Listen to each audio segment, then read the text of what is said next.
ৰাম ৰাম প্ৰিয় বন্ধু বান্ধৱীসকল 6 অক্টোবৰ অৰ্থাৎ সোমবাৰে লক্ষ্মী দেৱীৰ পূৰ্ণিমা আৰু এই পূৰ্ণিমাৰ ভিতৰত 5 ৰাশিৰ জীৱনলৈ আহিব সৌভাগ্যৰ দৌল লগতে কপাল ফুলিব 5 ৰাশিৰ। আপোনালোকে জানেনে মা লক্ষ্মীৰ প্ৰিয় ফুল লগতে প্ৰিয় ফল কি, লগতে মা লক্ষ্মীক কি বস্তুৰে পূজা অৰ্চনা কৰিলে মা লক্ষ্মী আপোনালোকক বছৰটোলৈ সৌভাগ্য কঢ়িয়াই আনিব লগতে ধন টকা পইচাৰ অভাৱ নকৰিব আপোনালোকে জানেনে? এই ভিডিঅ'টো সম্পূৰ্ণকৈ চাব লগতে কোনবিলাক ৰাশিৰ ভাল দিন আহি আছে আজিৰ এই ভিডিঅ'টোত আলোচনা কৰিম। অনুগ্ৰহ কৰি ভিডিঅ'টি শেষলৈকে চাব।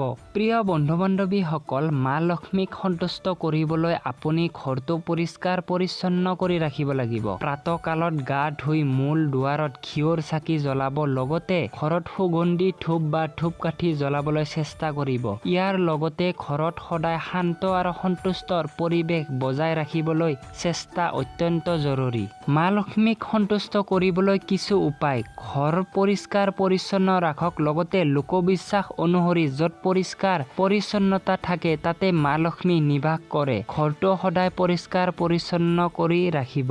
মা লক্ষ্মীক চাকি জ্বলোৱাৰ সময়ত ঘিউৰ চাকি জ্বলাব। ৰাতিপুৱা সোনকালে শুই উঠি ঘৰৰ মূল দুৱাৰত ঘিউৰ চাকি লগতে নেতিবাচক আঁতৰি যায় ধূপ ধূনা জ্বলালে। ধূপ ধূনাৰ ব্যৱহাৰ: ঘৰত সুগন্ধিত ধূপ বা ধূপকাঠি জ্বলালে এক পজিটিভ ভাইবছ বিয়পে আপোনাৰ ঘৰলে। শান্তিৰ পৰিৱেশ বজাই ৰাখিবলৈ কৈছো যে ঘৰত যেন সদায় শান্তি আৰু সন্তুষ্টি থাকে, তেতিয়াহ'লেহে মা লক্ষ্মী আই আপোনাৰ ঘৰত নিবাস কৰিব।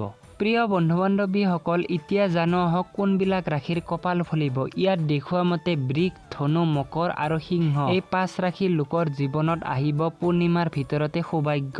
প্ৰথম ৰাশিটো হৈছে বৃষ ৰাশি। বিত্তীয় লাভ হ'ব আৰু ধন সম্পত্তিৰ বৃদ্ধি পাব পাৰে এই বৃষ ৰাশিৰ। বিত্তীয়ৰ অৰ্থ হ'ল যান্ত্ৰিক বাহন বা ব্যৱসায়ত উন্নতি লাভ হ'ব এই বৃষ ৰাশিৰ জাতক জাতিকাৰ। ধনু ৰাশি: জীৱনত ইতিবাচকতা বৃদ্ধি হ'ব লগতে মানসিক শান্তি লাভ কৰিব ধনু ৰাশিৰ গৰাকীয়ে।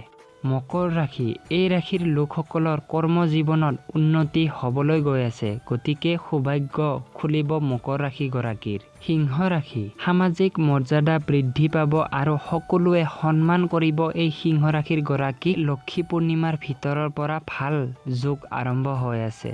মিথুন ৰাশি: জীৱনত আনন্দ আৰু সমৃদ্ধি আহিব এই মিথুন ৰাশিৰ গৰাকীৰ। জীৱনলৈ বিভিন্ন ধৰণৰ পদৰ পৰা বা নিজৰ কৰ্ম জীৱনৰ পৰা আয় উন্নতি সমৃদ্ধি কঢ়িয়াই আনিব বুলি কৈছে।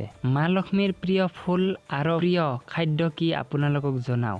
লক্ষী পূজাৰ সময়ত এই ৰাশিৰ লোকসকলে মা লক্ষ্মীক পবিত্ৰ পদ্ম ফুল মা লক্ষ্মীৰ আটাইতকৈ প্ৰিয় ফুল লগতে গোলাপ ফুল লগতে গাঁদা ফুল অৰ্পণ কৰিলে বিশেষ কৃপা লাভ কৰিব পাৰে বুলি কৈছে। গতিকে এই 3টা ফুলৰ ভিতৰত যিকোনো পুষ্পৰে আপুনি পূজা অৰ্চনা কৰিব পাৰে মা লক্ষ্মীক।